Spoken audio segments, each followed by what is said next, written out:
Hey guys, welcome to All Time Gaming. I'm Chris. I'm Jamie. And I'm Alex. And what a year for video games 2016 has been. But as one year ends, another begins. So this is our list of 6 games we're most looking forward to playing in 2017. Right guys, if it were up to me, I'd have this first game fill all 6 spaces on this list. That's how much I'm looking forward to it.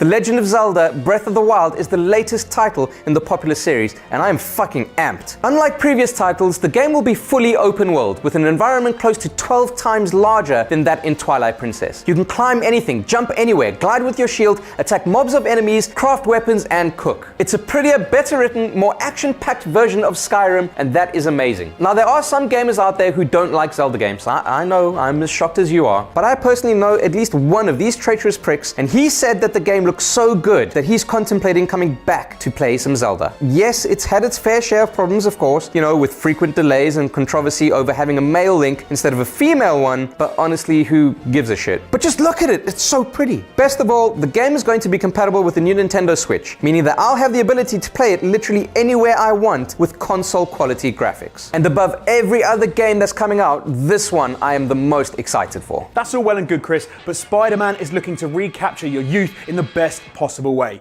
Spider-Man 2 for the PlayStation 2 has never been bettered on web-slinging physics and traveling around the open world of New York. The next Spider-Man, developed by Insomniac Games for the PlayStation 4, looks likely to try and beat that. First, New York is open world again. Gone are the days of closed corridors and mediocre linear traveling around the city. You want to climb the Empire State Building in a bright red onesie? Well, Godspeed, you mad bastard. Rendering a huge city even these days can look really shit. However, the good folks developing the game have stated that they're working on the modified engine of Sunset Overdrive, which look pretty good all things considered. Now, some of the more cynical may think that the game is going to be cheap cash-in to coincide with the film to be released next year. Not true though, according to Sony. The game plot is going to be completely independent of any film or comic book and will focus on a wholly new story divided between Peter Parker and Spider-Man. So here's hoping that after 12 long years, we finally get a game that does Spidey justice. The game we deserve. Fingers crossed. Yeah. Now, Mass Effect is one of the most popular franchises of the last generation, and for good reason. BioWare. Nay!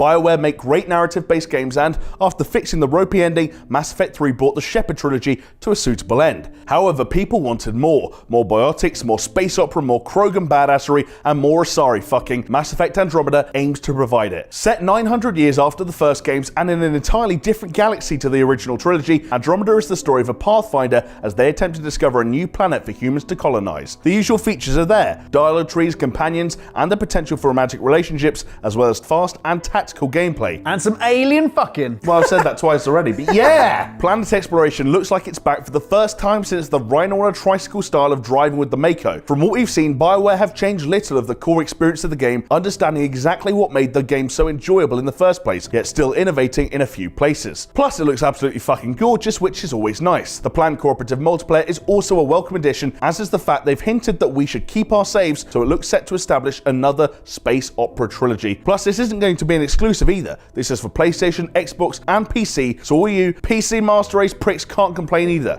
But what do you think? Are you as excited as I am to shoot up another galaxy? Let me know in the comments below. I hope you are. We should all be looking forward to this I am together. well looking forward to it. Now guys, we've been waiting for this one for ages, but looks as if the wait is finally over.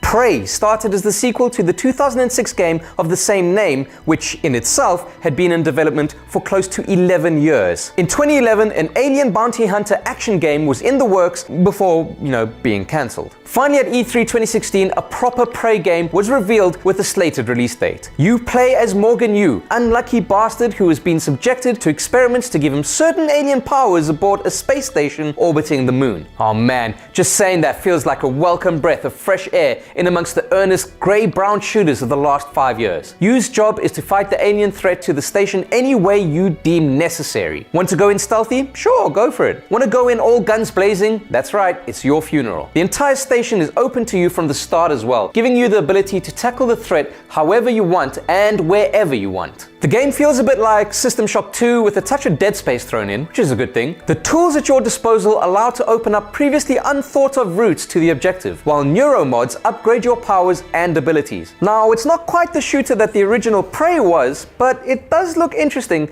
and the start of a fantastic property. Now, E3 2016 was particularly impressive, but one game stood out to me as a must-have. That game, of course, was God of War. The triumph and return of Kratos to the world of kicking the shit out of mythological creatures is easily one of the most anticipated comebacks of all time. The trailer that dropped at E3 blew me away. Firstly, because of how nice everything looks. Secondly, because Kratos is now sporting the kind of beard usually worn by gay lumberjacks or hipsters. And thirdly, because he now has a son. This time though, instead of kicking ass in ancient Greece, he's now kicking the shit out of some Norse gods. There are a few changes though. Kratos no longer has his blades of chaos and instead wields a magical axe. He can also call on his son to fire arrows and provide support in a visit from social services waiting to happen.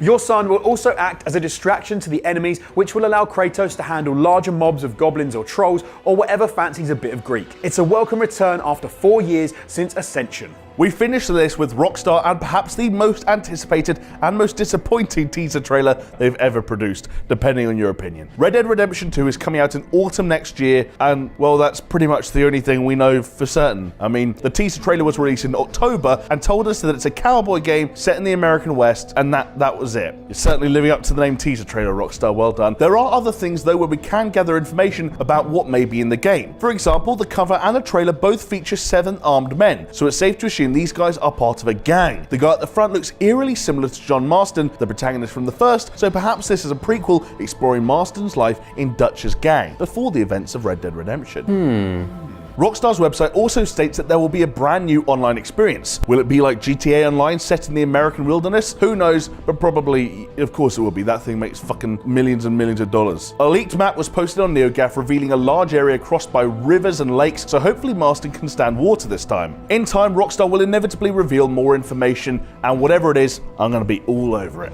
So those were our most anticipated games of 2017. What are you guys most looking forward to? Let us know in the comments down below. And while you're there, why not give us a like and a subscribe, and don't forget to click on the bell to never miss an episode. And if you like this look ahead, then why not check out our look back at 2016, and we'll see you next time. See ya! Bye!